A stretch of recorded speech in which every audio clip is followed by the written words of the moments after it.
Rida El Fasi, the Excellencies of the Diplomatic Corps, and at this point I have to say that, gentlemen, you look so well in your barongs, but as ever, the ladies have outshone us, as they have, as they are resplendent in our national costume, in our terno. The palace is generally a very serious place, and you have brought a bit of charm to the proceedings.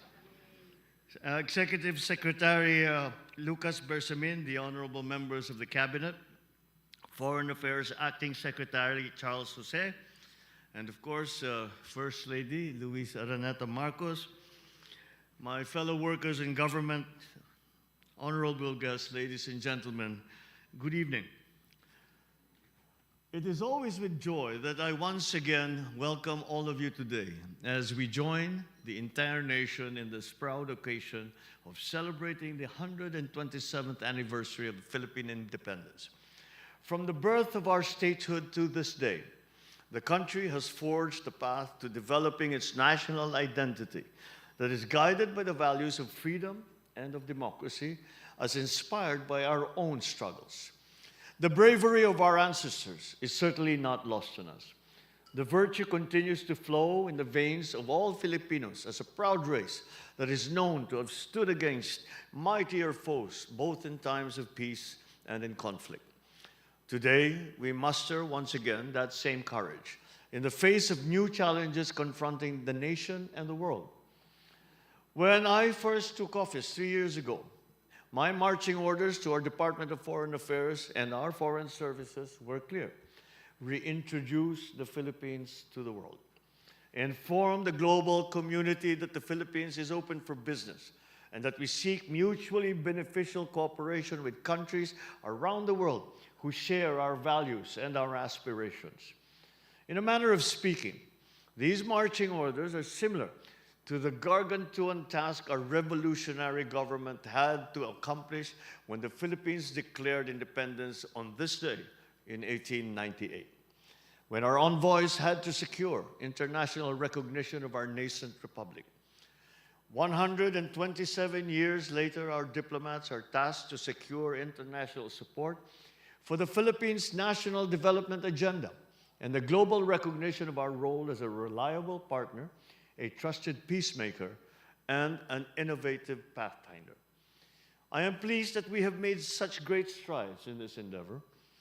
Excellencies, ladies and gentlemen, with the indomitable spirit and resilience of the Filipino people, we have kept the torch of hard-won freedom lit and ablaze to this very day. And we have unremittingly defended our sovereignty and territorial integrity in the face of all adversity.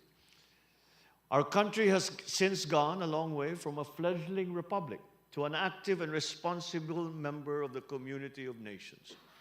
Our growth as a country has allowed us to play significant roles in the global discourse on climate change, human rights, migration, regional stability, and freedom in the seas, and amongst other issues.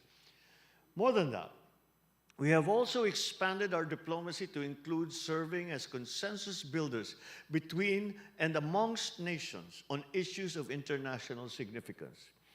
We have positioned ourselves on the world stage so we can participate in international dialogue, safeguard our national interest, and contribute to the common good.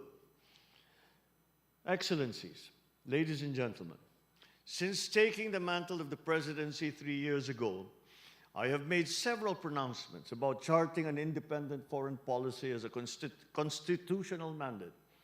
Our independent foreign policy is informed by our development goals and reflects our national priorities. Ours is a proactive policy that is true to ourselves, responsive to the needs and aspirations of our people. Our engagements with the world are geared towards building peace and cooperation and to foster enduring partnerships.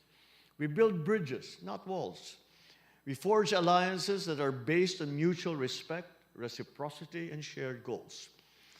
Given our own domestic priorities for socio-economic transformation, our foreign policy promotes development through the strategic conduct of diplomacy.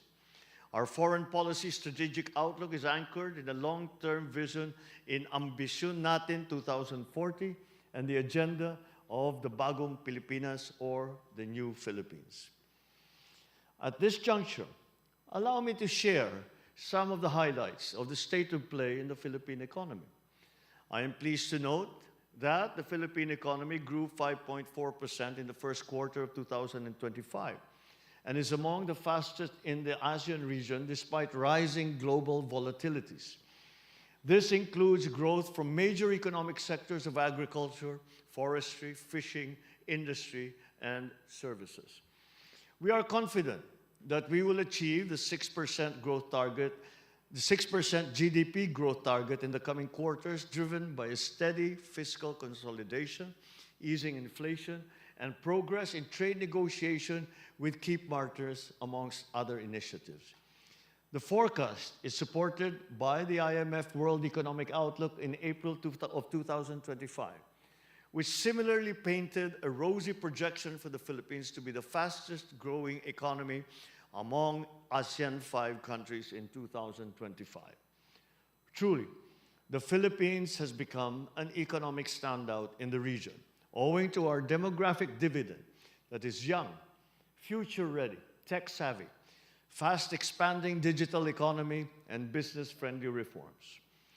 In particular, we have made key legislative and policy reforms aimed at improving the investment climate to both local and foreign investors. To mention a few, we enacted Republic Act number 12214 of the Capital Markets Efficiency Promotion Act, which will encourage ordinary Filipinos to invest in the Philippines' capital markets and promote inclusive growth.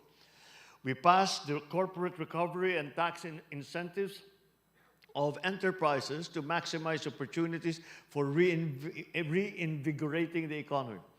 A bit of a mouthful, so we've shortened it to the Create More Act, which is an enhanced incentives package designed to draw in more investors.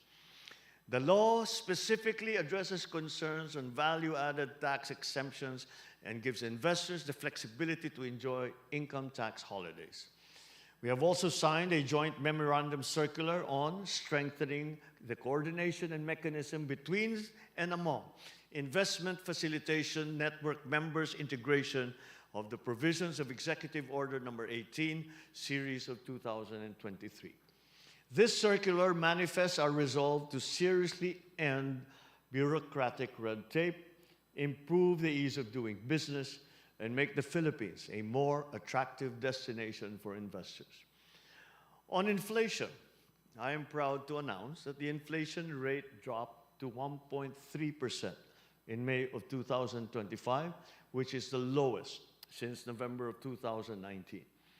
It's a very encouraging development, not only as it creates a stable and predictable economic environment for businesses, but also because it increases the purchasing power of individuals and of households, especially lower-income families.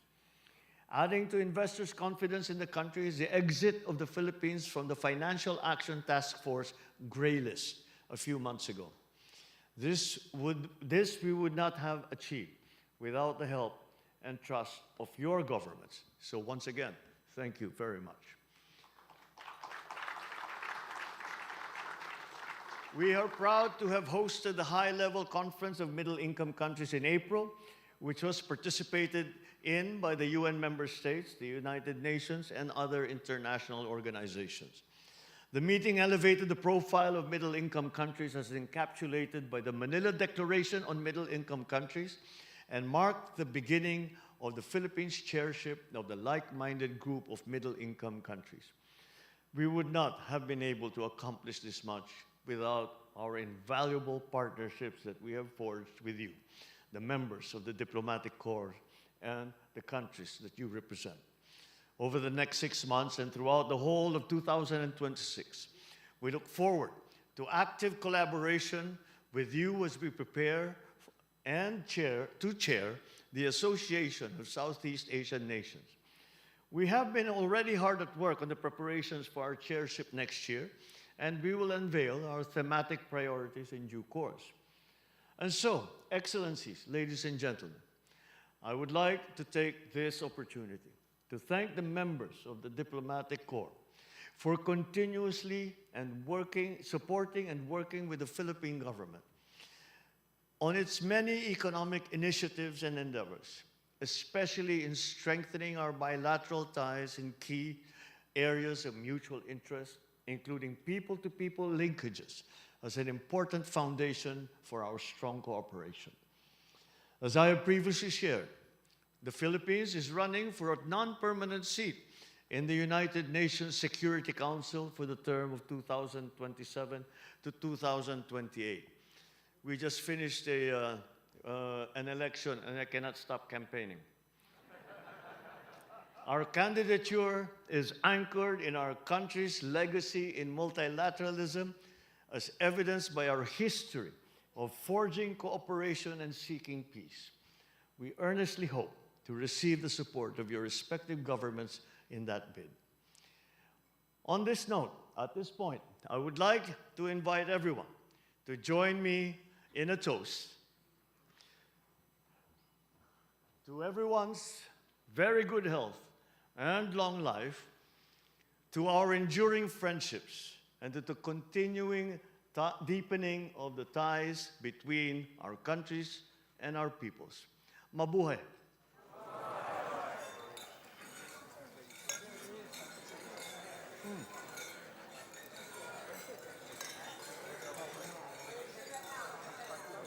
Thank you very much, and do enjoy the rest of the evening.